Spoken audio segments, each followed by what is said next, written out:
여러분, 우리 교회가 이제 공식적 명칭이 바로선 개혁교회.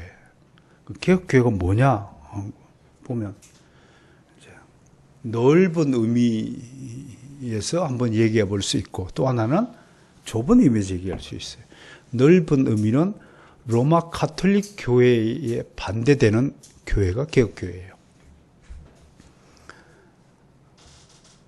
정말 여러분, 로마 가톨릭 교회가 1500년까지 어떤 잘못이라는 표현은 아주 점잖은 표현이에요. 어떤 추악한 범죄를 저질렀는가, 그 역사 공부해 보시면 아세요. 정말 이거는 인간의 탈을 쓰고는 그런 범죄를 저지를 수가 없을 정도로 타락했습니다. 교황이라는 작자들이에요. 당시 종교개혁 이전까지만 해도 245명의 교황이 있었는데 한 사람도 정말 우리가 존경하고 흠모할 만한, 물론 그 중에는 인간적인 차원에서 보면 이 정도는 본받을 만하다 하지만, 사람의 행실이 아니라 중요한 것은 잘못된 교리를 억지로 사람들에게 주입시키고 그 잘못된 진리를 강요한 것이야말로 가장 무서운 죄악이라고 말할 수 있습니다. 좁은 의미에는 뭐냐? 그럼 가톨릭에 반대하는 세력들이 여러 파가 있었기 때문에 좁은 의미를 설명하는 거예요. 루드파가 있고 제세례파가 있고 칼빈파, 주요 세 개 파가 로마 가톨릭파를 반대했는데, 좁은 의미에서 가장 성경적인 교회가 뭐냐 하면 칼빈주의적 교회다, 칼빈파다. 그거를 개혁교회라고 말하는 겁니다. 그러면 이 칼빈파, 개혁교회, 루터파, 제세례파 나눠져 있지만 이들의 공통분모가 뭐냐면 바로 로마 가톨릭 교회의 잘못된 구원론을 혁파하고 오직 믿음으로 구원을 받는다는 이신칭의 교리를 확립한 것이 개혁교회의 공통적인 사상이다 라고 말을 할 수 있습니다. 종교개혁 시기에 이 사상이 얼마나 위대한 주장이었느냐. 이 이신칭의 사상으로 말미암아 모든 신앙인의 신앙의 근본이 달라지게 된 것입니다. 예를 들자면 이신칭의 교리를 부르짖기 이전에 로마 가톨릭 교회는 신자들에게 계속 희생과 헌신과 봉사를 요구했습니다. 네가 구원받으려면 교회가 정한 이 정도 기준은 충족해야 한다라고 계속 요구한 거예요. 헌금도 이 정도는 내야 된다고 하는 거예요. 그리고 여러분들이 죄를 지으면 신부 앞에 나와 고해 성사를 해야 한다고 가르치는 거예요. 그리고 세상에 나와가지고 계속 교회를 섬기는 데 있어서 일정한 봉사를 해야 한다고, 공로를 세워야 한다, 선행을 해야 한다고 계속 강조한 거예요. 말로는 이게 쉬운 거지만 실질적으로 그러한 요구를 받은 신자들은 굉장히 무거운 짐이 되는 거예요. 야, 오늘 신부님 얘기를 들으니까 내가 헌금이 좀 모자란가 보다.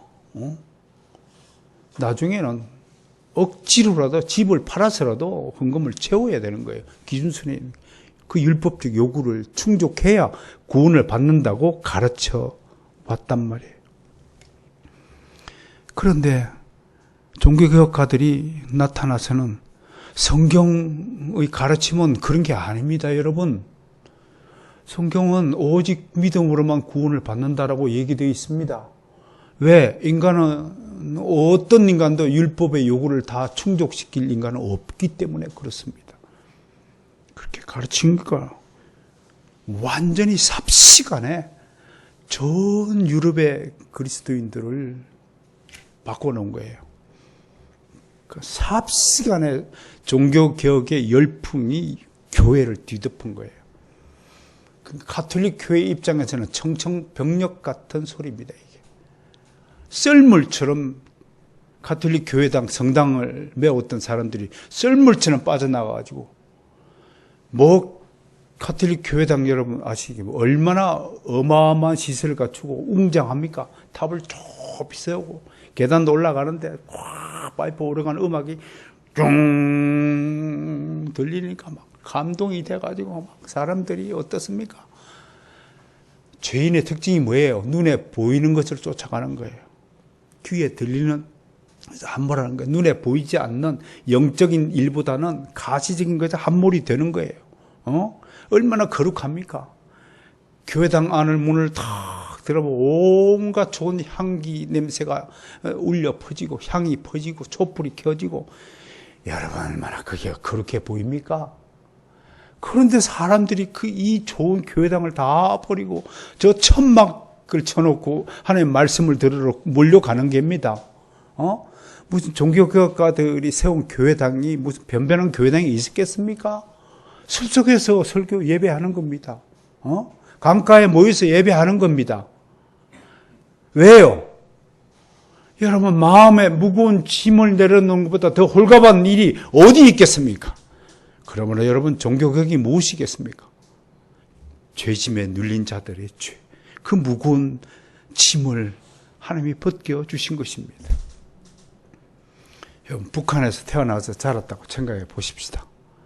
그분들은 평생 주체사상을 공부하고 자랐습니다. 그게 다인 줄 알고 자랐을 것입니다. 지금도 아마 그렇게 세뇌 교육을 받은 사람들이 부지기수 북한 땅에 살고 있을 것입니다. 그런데 아무리 그들이 그러한 세상에 살고 있다 할지라도 자유의 힘을 모를까요?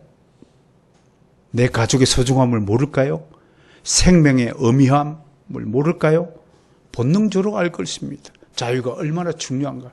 내 마음껏 자유를 누리고 싶은 그 본능적 욕구를 모르지는 않을 겁니다. 그들에게 복음의 자유가 스며들었다고 생각해 봅시다. 자유 대한민국의 목소리가 들렸다고 생각합시다. 북한이 왜 그 풍선 날리기를 싫어한 줄 아세요? 바깥 세계의 소식이 알려지면 어떻게 되겠습니까? 북한은 완전히 개방되어지고 말 것입니다. 로마 가톨릭 교회 사람들이 얼마나 종교개혁의 열풍을 두려워했는지 아십니까? 마치 북한 김일성 정권이 문이 열려지고 벽이 무너지는 것을 두려워했듯이 말입니다. 같은 것입니다. 그러니까 삽시간에 종교개혁의 유럽 대륙을 강타했습니다. 이게 이신칭의 교리라는 위협입니다. 이게 능력이고 힘이었습니다. 이 교리 하나가 완전히 가톨릭 교회를 바꿔놓았습니다. 저는 우리 북한 땅에 사는 우리 북한 동포 여러분들이 자유라는 이 한 가지 소식이 들려서 진정한 자유가 구현되는 그날을 위해서 저는 기도할 것입니다. 우리 모두 함께 기도해야 할 것입니다. 북녘 땅에 있는 우리 형제 동포들을 위하여 그들이 진정한 자유를 얻을 수 있도록 기도해야 할 것입니다. 종교개혁은 바로 이러한 자유의 부르짖음이었습니다. 잘못된 가톨릭 교회의 구원으로 인하여 극심한 피해를 보던 사람들이 새로운 구원교리 빛을 보고 변화가 되기 시작한 것입니다. 여러분, 그러므로 지금 이 자리에서 이신칭의 교리에 대해서 감사한 마음을 가져야 되는 것은 당연한 도리가 될 것이라고 생각합니다. 행위가 아니라 오직 복음의 진리를 믿음으로 여러분이 구원을 받는다는 이 구원의 자유의 목소리 듣고 난 다음에 사람들은 드디어 깨닫고 변화가 된 것입니다. 이제 종교개혁 일어난 지 500년이 지났습니다. 그런데 오늘날 그럼 형편이 어떻게 됐느냐? 정말 놀랍게도 안타깝게도 이 이신칭의 교리는 교회사의 유물이 된 듯 전락하고 말았습니다. 안타깝게도 이 위대한 이신칭의 사상은 너무나 많이 퇴색하고 말았습니다. 교회 다니는 청년들에게 칭의가 뭐냐라고 물으면 매우 낯설은 합니다. 그만큼 기독교 신앙이 세속화되었다는 반증입니다. 교회 다닌다는 사람들, 예수 믿는다는 그리스도인들이 사는 꼴을 좀 쳐다보면 한심하기 짝이 없습니다. 세상 사람들과 다른 점이 발견되지 않습니다. 똑같이 집에 앉아서 드라마 보고, 똑같이 세상 노래 즐기고, 똑같이 술 먹고 담배 피우고, 똑같이 놀러 다니고, 주일날 놀러 다니고, 주일날 근데 한 번 다 예배 참석하는 것만으로 자신의 신앙을 변호하고 합리화할 뿐이지, 사는 모습이, 생각하는 모습이, 말하는 것들이, 꿈꾸는 것들이, 바라는 것들이 세상 사람들과 너무나 닮아 있을 만큼 세속적입니다. 묵상? 말씀을 묵상한다? 그건요, 저같이 성경이라는 캐캐 묵은 유물을 좋아하는 사람들만의 전유물이지, 그건 제다 목사 같은 옛날 고리 타분한 사람들이 내뱉는 글들이지, 그건 누가 요새 읽어요? 그래서 저는 아침마다 아침 묵상 강의 일주일에 한두 개 써서 보내잖아요. 그건 저 같은 사람만이 하는 거지, 우리하고 관계가 없는 거야. 그렇게 생각하는 시대가 되었습니다. 말씀을 묵상한다? 어디 가가지고 성경을 손으로 필사하는 교회가 있다고? 놀랍디다. 그게 가능한 일이냐고 물읍디다. 우리는 하고 있잖아요. 하고 있죠? 가능하죠? 안 하는 사람은 아멘 하면 안 돼요. 하는 사람은 아멘이야. 우리만 캐캐먹은 교회입니까? 우리가 죽은 교회입니까? 우리는 살았습니다. 우리는 하나님의 말씀을 높이 들고 자랑스러워하는 교회입니다. 우리의 위대함을 온 세상에 더 알려야 될 것입니다. 왜? 너무나 세속적인 세상으로 변화했기 때문에 그렇습니다. 온전한 교회가 남아있지 않을 만큼 그렇게 타락했다는 사실을 우리 스스로 인정할 수밖에 없습니다. 존 거스너라는 유명한 신학자가 있습니다. 조나단 에드워드의 생애와 사역이라는 작품을 통해서 우리에게 조나단 에드워드의 위대함을 알리신 분이십니다. 제가 아주 존경하는 분의 스승이기도 합니다. 그분이 바로 R.C. 스프라울 목사님의 스승입니다. 좋은 제자를 만들었다는 것은 그 분을 만든 스승이 어떤 사람이라는 겁니까? 나쁜 스승 밑에서 좋은 제자가 나올 수 있습니까? R.C. 스프라울이라는 위대한 개혁 신학자, 개혁주의자를 만들어낸 분이라는 것입니다. 유명한 분이에요. 어느 날 한 세미나에 참석해서 칭의 교리를 가지고 열심히 강론했다고 합니다. 어떤 지방에 가가지고 지역 신문 기자들이 막 몰려와가지고 인터뷰를 하고 질문에 답을 하고, 그래서 앞에서는 막 박사님 정말 대단하십니다. 칭찬을 해놓고, 근데 그 다음날 아침 호텔에서 다 일어나니까 신문들이 쫙 배달될 거 아니에요. 한 지역 신문 열심히 그 전날 그 기자가 와고 질문을 하고 그랬더랍니다. 그러니까 내 얘기가, 칭의에 관한 얘기가 신문에 잘 실릴 것이라고 예상을 하고 지역신문을 딱 봤는데 제목이 뭔 줄 아세요? 거스너 박사가 칭의를 말하다. 그런 제목이 얼마나 좋을까요? 제목이 휴가 떠나기. 그 위대한 훌륭한 신학자의 담론을 그저 일상적인 대화 정도로 치부해버릴 만큼 칭의와 함께 휴가 떠나기. 그 기자는 칭의가 뭔지를 모르는 거예요. 이신칭의가 얼마나 교회를 근본부터 바꾸어 놓은 절대적인 구원의 교리라는 사실을 인식하지 못하고 그저 휴가 떠날 때에 잡담하는 내용 정도로 격하여서 보도를 했다고 하는 것입니다. 오늘날 한국 교회가 다를 바가 없다고 저는 생각을 합니다. 혹여 여러분 가운데도 이신칭의에 대해서 한 번도 진지하게 생각해 보지 않은 사람이 있다면 오늘부터 이 믿음으로 구원받는다는, 의롭게 되었다는 이 사상이 여러분 인생을 변혁시키는 근본적 원리, 원칙이라는 사실을 다시 한번 유념해 주시기를 바람하지 않습니다. 그런 우리 교회의 성도가 되기를 원합니다.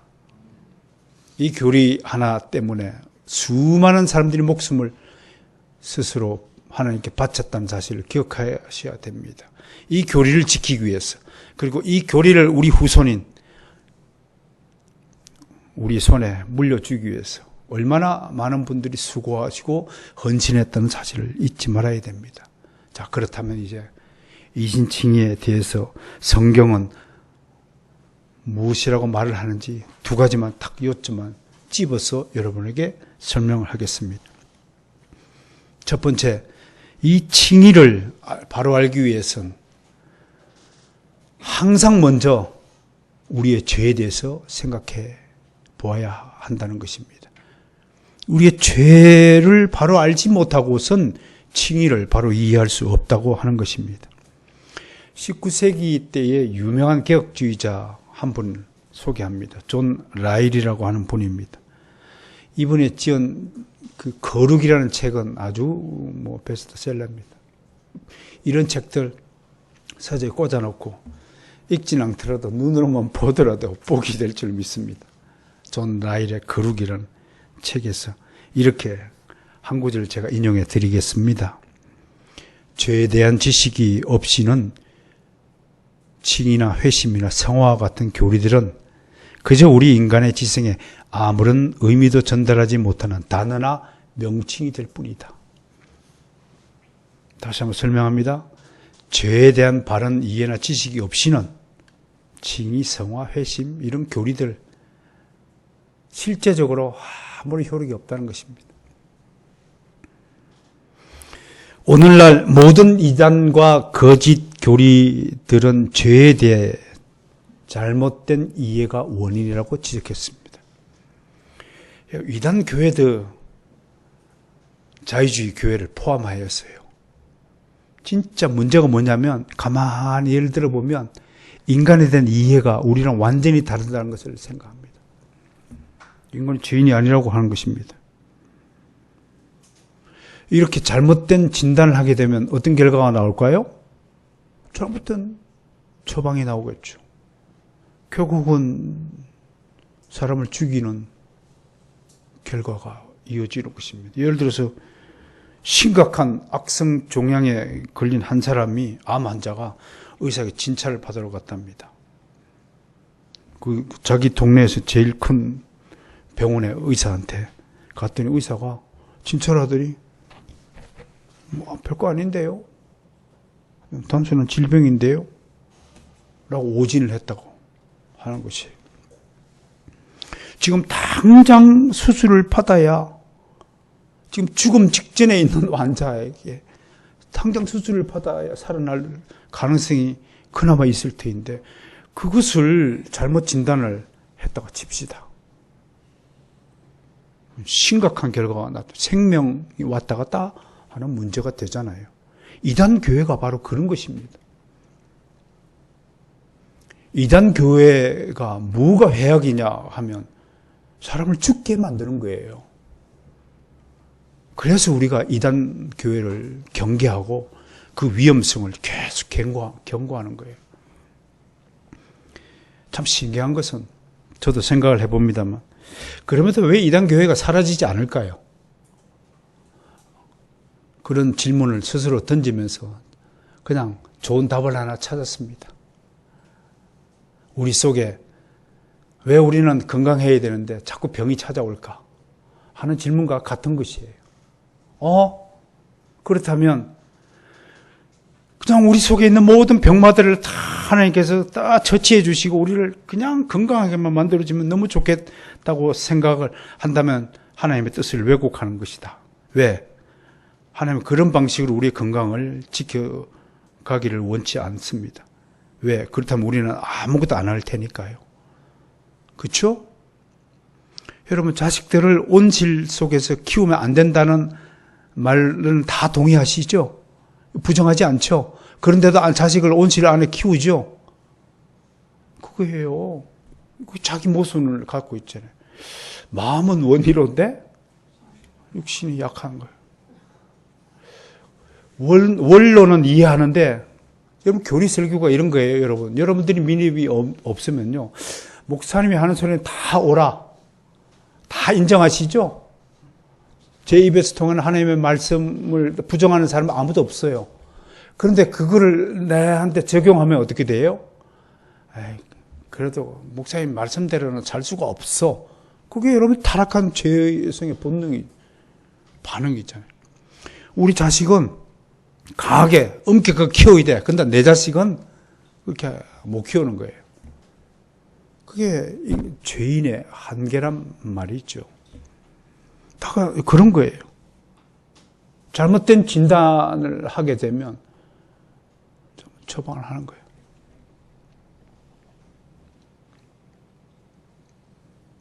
참 불행하게도 우리는 내 문제에 대해서는 굉장히 관대합니다.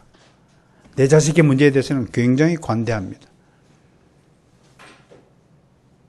내 자식이 범행을 저지르고 나쁜 짓을 했음에도 불구하고 잘못의 원인을 누구한테 돌리냐면 나쁜 친구에게 돌립니다. 그게 우리의 현 모습입니다.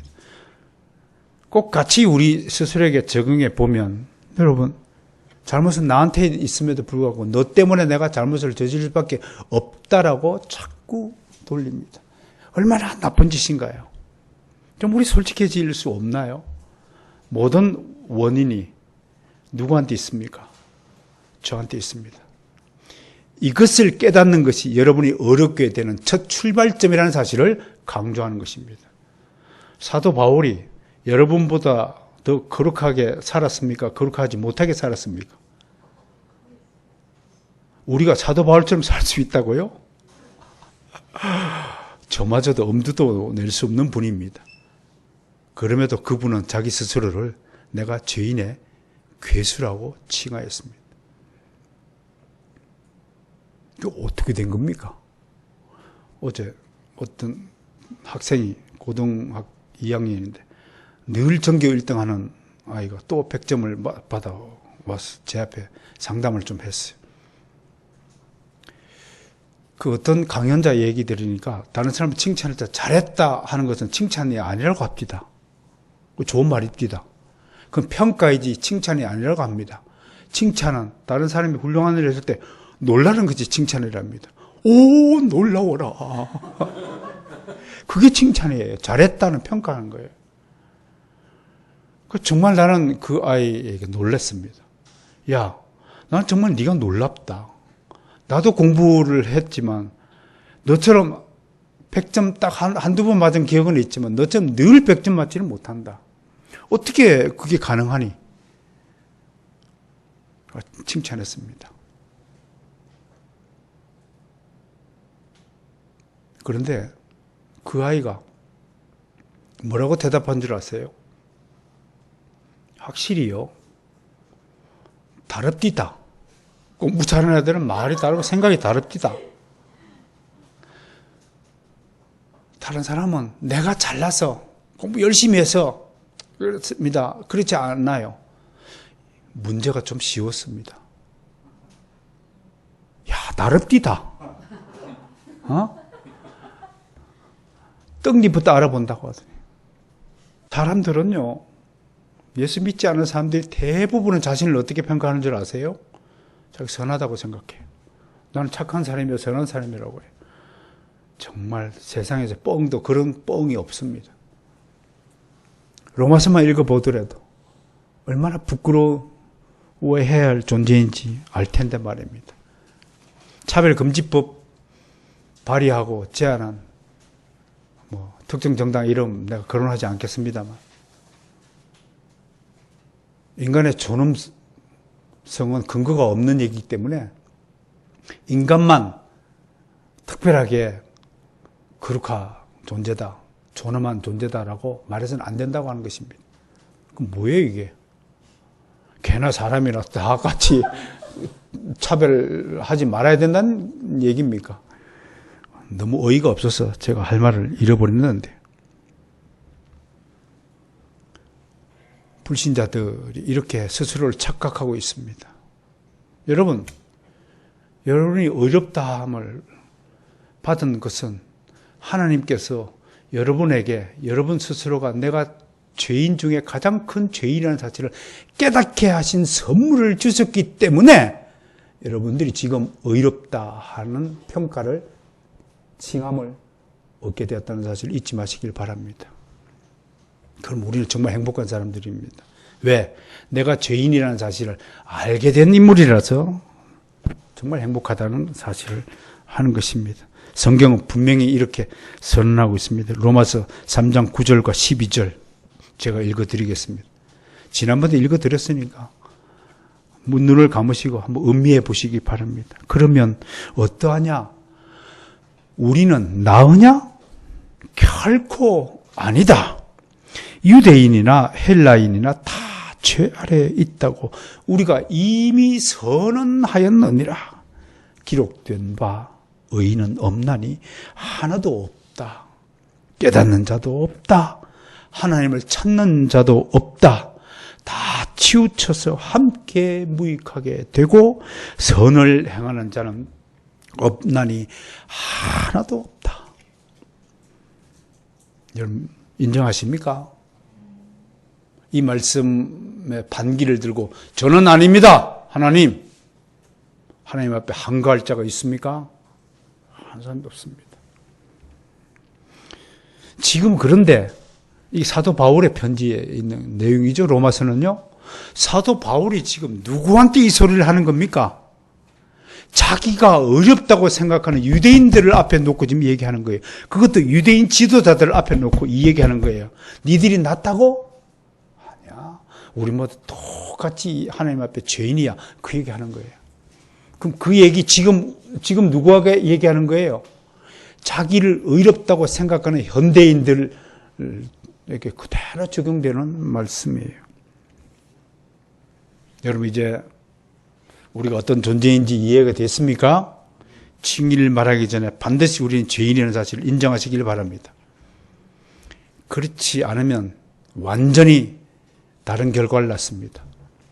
여러분 스스로 여러분 속에 있는 질병의 원인을 정확하게 진단하는 능력을 가지시길 바랍니다. 그분이 복된 자인 줄 믿으시기 바랍니다.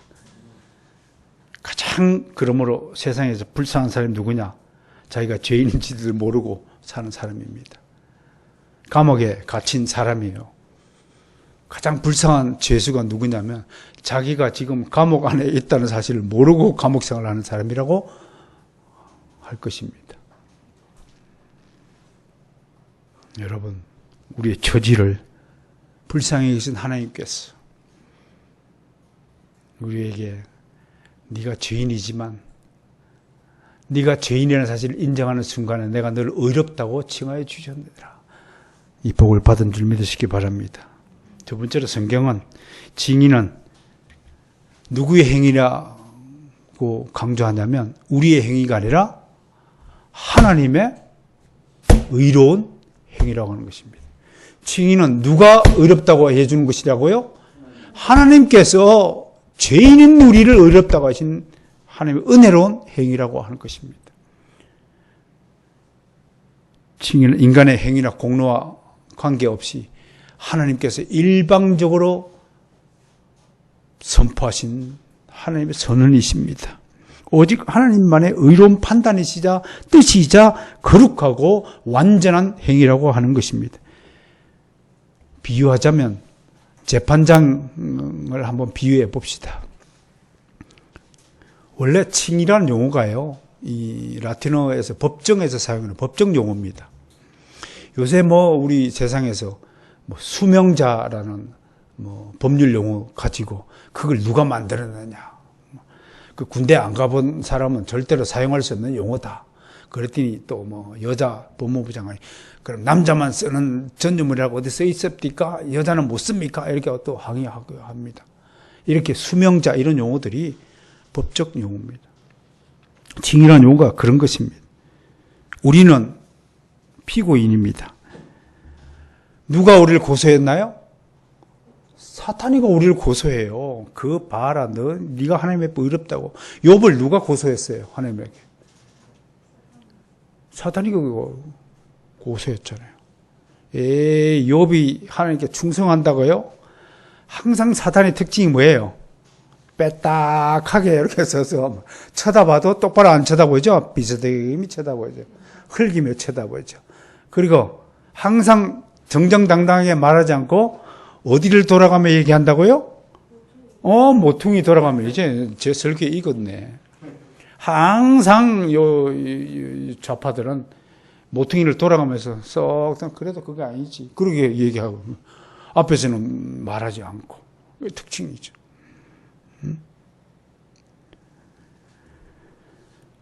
우리는 피고인이고 사탄은 우리를 고소했어요.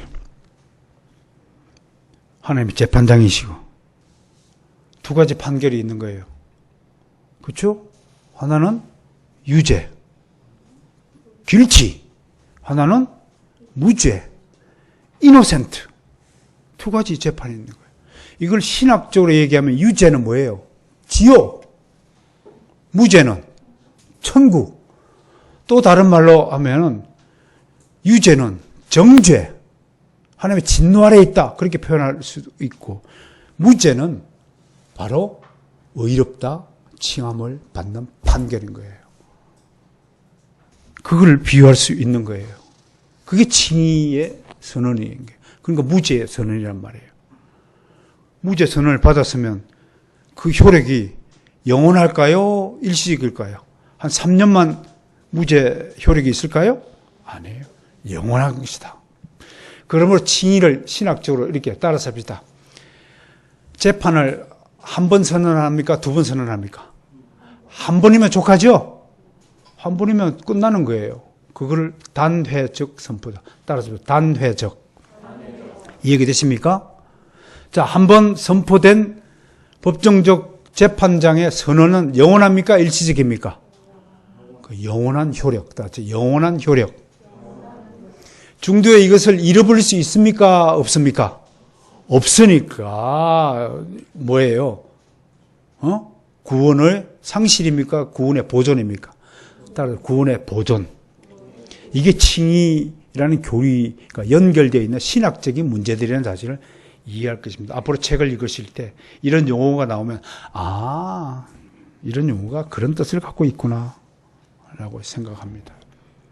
자, 이제 그런데 칭의에 관련하여 이제 또 두 가지 질문이 남았습니다. 잘 들으셔야 됩니다. 첫 번째 질문이 누가 의롭다함을 받느냐? 신학적인 질문을 던졌습니다. 그럼 성경은 뭐라고 얘기하느냐? 로마서 8장 33절 34절 빨리 펴보세요.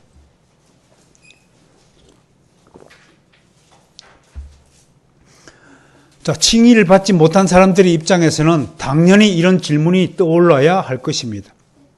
아니, 누구는 의롭다 해주고 누구는 의롭다 하지 안 해주는 이유가 무엇입니까? 라고 불만 섞인 질문을 던집니다. 누가 의롭다함을 받느냐면 하나님의 택하신 자들 믿을 거예요. 택하신 자들이다. 여러분, 예수 믿기 전에 여러분들이 하나님의 택하신 자들이라는 사실을 안 사람이 혹시 이 가운데 있습니까?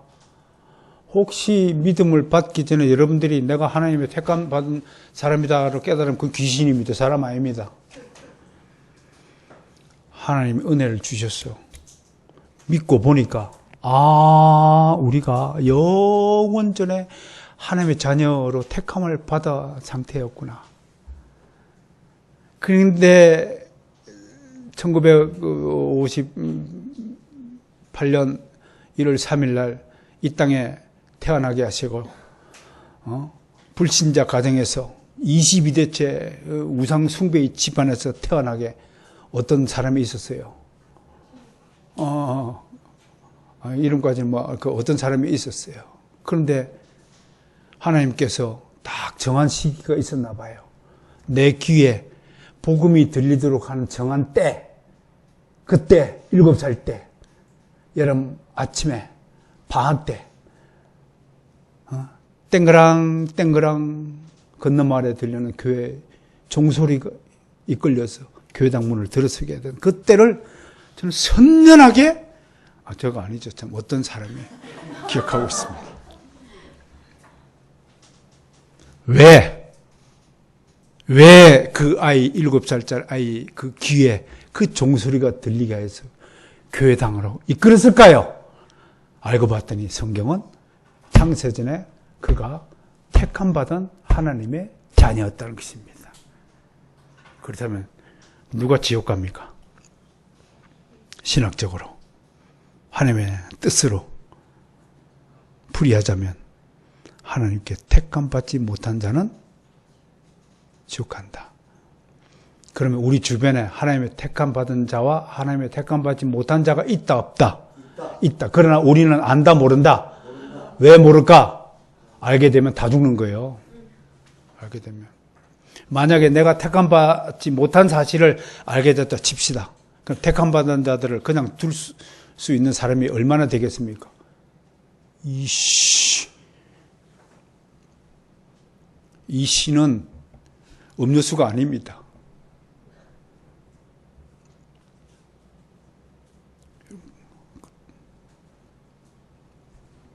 얼마나 놀라운 은혜입니까? 우리가 택함을 받은 자를 하나님 어렵다고 하는 것입니다. 따라서 합시다. 나는 택함을 받았습니다. 그러므로 내가 구원을 받았습니다. 그러므로 내가 의롭다함을 받았습니다. 이게 구원 교리의 이 핵심적 요체라는 사실을 꼭 기억하시길 바랍니다. 이제 하나 더 질문이 남았죠. 그럼 의롭다 하는 사람들의 무엇을 보고 의롭다 해주느냐 이겁니다. 여러분들이 뭘 보고 의롭다는 거예요?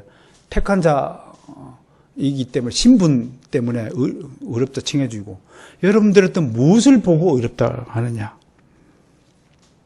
거기에 대한 대답이 오늘 본문 속에 있는 갈라디아서 2장 16절 말씀입니다. 시작. 사람이 의롭게 되는 것은 율법의 행위로 말미암이 아니요 오직 예수 그리스도의 믿음으로 말미암은 줄 알므로 우리도 그리스도 예수를 믿나니 이는 우리가 율법의 행위로서가 아니고 그리스도를 믿음으로써 의롭다함을 얻으려 함이라. 율법의 행위로서는 의롭다함을 얻을 육체가 없느니라. 보세요.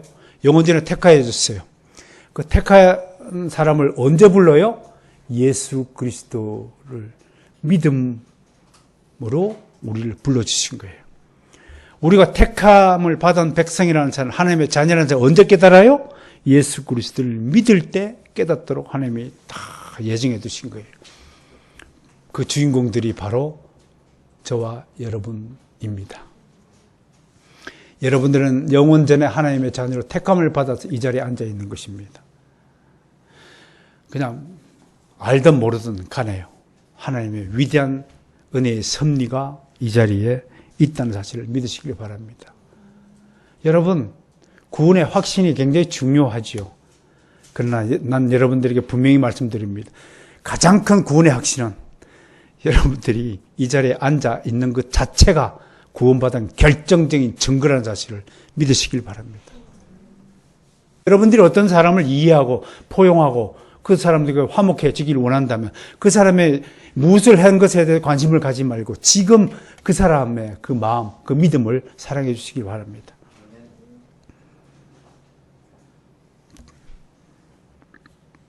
오늘 본문 중에 마가복음 하나 소개한 바가 있습니다.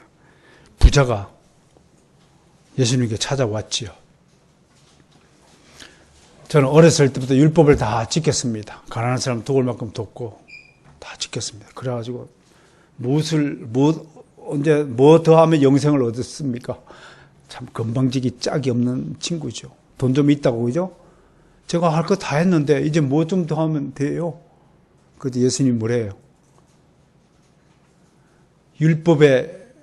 율법이 요구하는 것을 자기가 다 충족했다는 불신자의 이 교만함을 예수님이 참 보시고 툭 던지십니다. 그래? 정말 훌륭하다 너. 더 훌륭해지면 네가 가진 재산을 다 팔아가지고 가난한 사람들 다 나눠주고 나를 따르라. 그럼 영생을 얻을 것이다. 그렇게 대답했어요. 부자가 어떻게 했어요? 이 훌륭한 부자가 즉시로 재산을 팔아가지고 다 가난한 사람 나눠주고.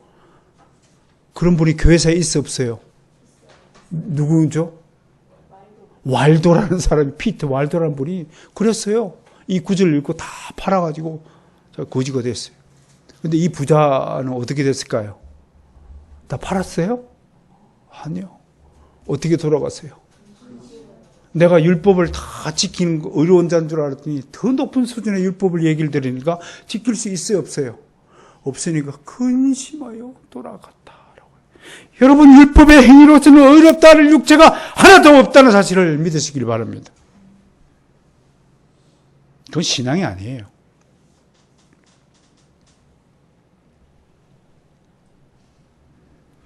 오늘 이신칭이 이 위대한 교리, 종교학자 마르틴 루터가 발견했습니다. 루터는 칭의는 인간의 행위가 개입될 수 없는 오직 하나님의 은혜의 선물이며 오직 믿음만 보시고 의롭다 해주시는 법정적인 선언임을, 결코 불변할 수 없는 선언임을, 완벽한 선언임을 선포하였습니다. 여기서 마지막으로 우리가 유념해야 될 게 있습니다. 이것 때문에 칭의를 부정하는 세력이 나타나기 때문입니다. 칭의를 얻었다고 우리가 완전한 의인입니까? 여전히 죄인입니까? 죄인이라는 사실 잊지 마시길 바랍니다. 하나님은 우리를 칭의자로 불러주신다고 인정해도 나는 겸손하게 항상 죄인의 자리에 머물러 있어야 됩니다. 그리고 의인이 되기 위해서 노력해야 됩니다. 루터는 우리는 의인임과 동시에 죄인이라는 용어를 만들어냈습니다. 그런데 많은 사람들이 이 땅에 육신을 가지고 살고 있는 한 죄에서 벗어날 수 없습니다. 성경이 요구하는 완전한 성화의 삶을 살 수 없습니다. 그렇다고 하여서 그가 받은 칭의를 상실하는 것은 아닙니다. 그러면서 역사적으로 지금 근자에 들어서 개신교회 안에 이신칭의를 부정하고 한국 교회를 종교개혁 이전으로 돌리고자 시도하는 작자들이 있습니다. 그 중심에 소위 유보적 칭의론자들이라고 하는 사람들이 있습니다. 한국의 털보 교수로 알려진 K 모 교수, 그 제자인 권 모 교수 등등이 대표적인 인물들입니다. 그들은 말로는 이신칭의를 부정하지 않는다고 일단 우리를 안심시킵니다. 그러나 한국 교회가 이신칭의만 강조한 끝에 교회에 심각한 타락을 불러왔다고 진단한 겁니다. 그들은 망령되게도 이신칭의 교리가 이 시대의 면죄부여 값싼 은혜의 주범이라고 공격합니다. 아무런 거룩한 삶을 살지 못하는 작자들도 의롭다고 칭해주는 이 교리 때문에 사람들이 나는 칭의받았으므로 더 이상 거룩한 삶을 살지 않고 내 마음대로 살아도 된다는 풍조를 낳았다고 진단하면서 이 모든 거룩하지 못한 그리스도의 삶의 원인이 잘못된 칭의 교리에 있다고 진단하는 것입니다. 오직 믿음만 강조하다 보니 신자들이 거룩한 행위가 실종되었다고 고발합니다. 그래서 칭의는 거룩한 삶과 함께 보고 판단되어야 할 문제로서 칭의를 받았다고 해서 그것이 완성된 것이 아니다. 종말에 가서 봐야 네가 거룩하게 살았는지 살지 않았는지를 보고 그때 판단할 문제다. 그때 칭의를 상실할 수 있다. 라고 주장하는 겁니다. 칭의를 받은 사람이 칭의에 걸맞는 거룩한 삶을 살지 못하면 칭의를 잃어버릴 수 있다라고 주장하고 있는 것입니다. 일견 일리가 있어 보이지만요. 숨겨진 의도를 들여다보면 그들이 주장하는 것은 믿음만으로 구원받지 못하고 거기에 인간의 합당한 행위가 첨가가 되어야 구원받는다고 하는 것입니다. 그렇다면 종교개혁 이전에 주장했던 가톨릭 교회의 주장과 하등 다를 바가 없는 것입니다. 칭의에 조건을 붙이는 겁니다. 이런 유보론자들에 의해서 이상한 풍조가 나타났습니다. 크리스찬들도 지옥 갈 수 있나요? 라는 질문들이 유튜브에 올라오더라고요. 예수 믿어도 구원을 보장받지 못한다면 무엇하러 교회를 다녀야 되는가? 그런 회의론자들이 등장하게 되는 겁니다.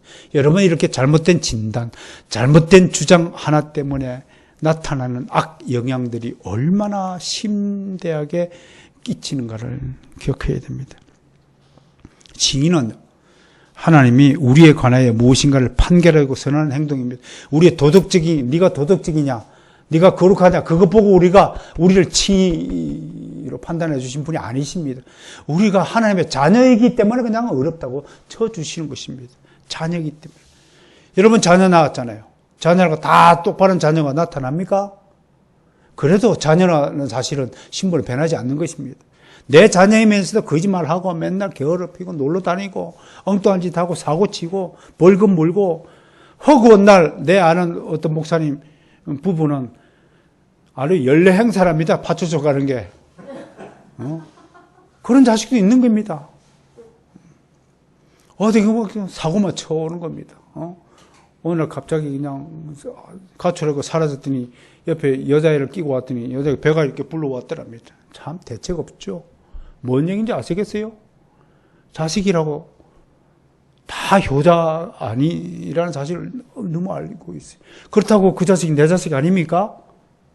징의는 바로 이와 같은 것입니다. 자식이 똑바르고 나쁘고 좋고 그 기준이 아닙니다. 그런데 이들은 그걸 기준으로 그렇게 나쁜 짓 한 자식은 네 자식 아니야 라고 할 수 있다고 주장하는 것은 굉장히 잘못된 오류요 좀 진단입니다. 우리는 징의를 받았습니다. 이 선언으로 우리는 두 가지 변화가 일어났습니다. 첫째, 죄인의 죄가 모두 용서되었다는 것입니다. 자식이 지은 죄를 누가 죄값을 다 갚았습니까?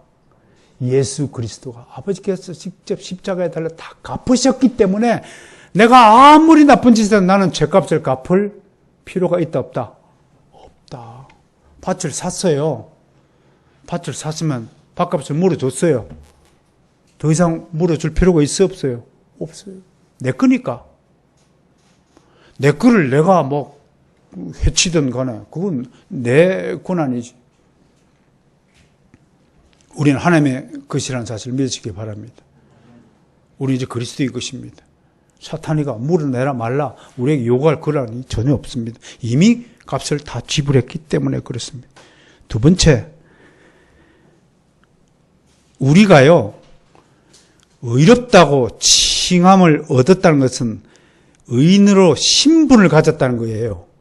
신분을 가졌다고 해서 내 상태가 변한 게 아니에요. 그리스도인이라는 이름을 얻게 됐어요, 우리가. 그죠? 그렇다고 해서 우리 모두의 삶이 하나님이 원하시는 거룩한 존재가 됐느냐? 아니에요. 여전히 거짓말하고, 여전히 잘난 척 뻐기고, 여전히 게을르고, 여전히 엉덩이 흔들고 쫓아다니고, 별짓 다 하잖아요. 신분이 그리스도인이면서. 그 사실을 기억해야 됩니다. 그러므로 바로 이런 상태를 기억하면서 왜 이런 상태를 주신 하나님의 섭리가 뭐냐? 이 속에서 내가 가장 큰 죄인이라는 사실을 인정하면서 다른 사람의 죄를 능히 용납하고 용서할 수 있는 능력을 가지라는 하나님의 비밀한 섭리의 뜻이 여기 숨어 있다는 것입니다. 할렐루야. 아멘. 여기에 숨겨진 하나님의 뜻을 발견해야 됩니다.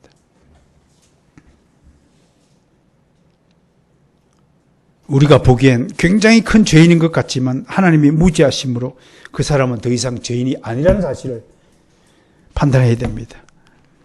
이렇게 상반된 평가가 있을 때 어떤 평가를 믿고 순종해야 하는 것입니까? 내 머리로는, 내 양심과 이성적 판단으로는 도무지 하나님의 일이 이해되지 않는다 해도 하나님을 따르는 것이 순종입니다.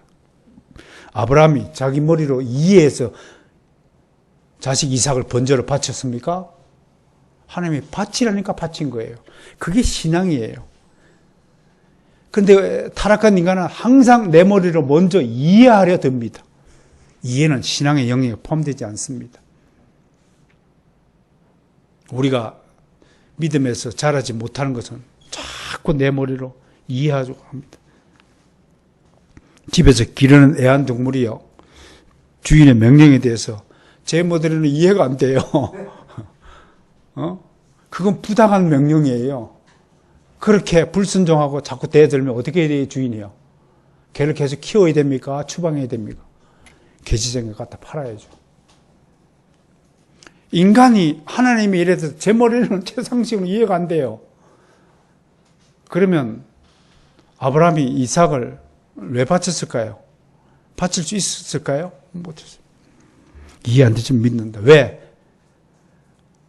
지금 내 수준에서는 이해가 되지 않는다 할지라도 하나님은 절대로 옳다 그러다. 하나님이 절대로 완전하고 절대로 옳기 때문에 그것 때문에 우리가 순종하는 거예요. 복종할 수밖에 없는 거예요. 정리합시다. 마르틴 루터는 이신칭의 교리는 기독교의 심장이요 기독교회를 일으키기도 하고 넘어지기도 한다 라고 말했습니다. 참으로 깊은 해안의 지혜의 말씀이 아닐 수 없습니다. 오늘 이신칭에 대한 여러 험점 얘기와 공격들을 바라보면서 왜 사단이 이 교리를 허물려고 하는가를 여실히 알게 됩니다. 우리 신앙생활을 하면서 이미 우리 이신칭의 교리를 체험적으로 알고 있습니다.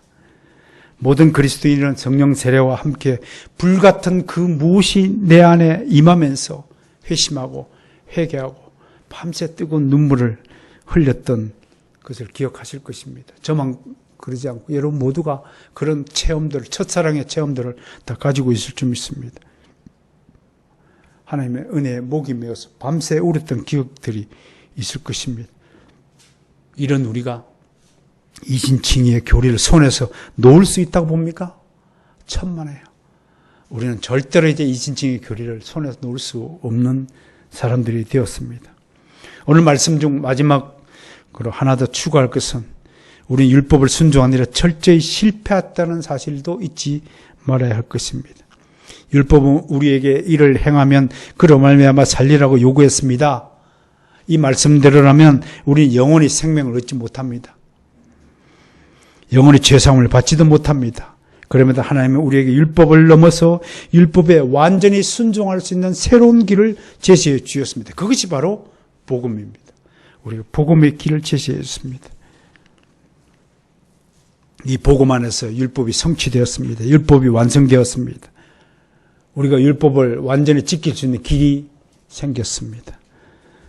사랑하는 성도 여러분, 우리는 오직 믿음으로 구원을 받고 의롭다고 칭함을 받은 놀라운 은혜를 받은 자들입니다. 이 일 위해서 예수 그리스도께서 십자가의 죽음이란 희생을 치렀습니다. 다음 주에 바로 이 속죄의 은혜와 그것의 전가가 무엇인가에 대해서 다룰 것입니다. 십자가에서 흘리신 피 덕분으로 우리가 지금 살고 있는 것입니다. 그러므로 그리스도인은 지금부터 그리스도인은 나를 위한 삶을 살아서는 안 되는 존재입니다. 그리스도를 위한 인생이 되어야 합니다. 그 그리스도를 위한 인생의 두 가지는 하나님을 사랑하고 내 이웃을 내 몸같이 사랑하는 삶으로 요약될 것입니다.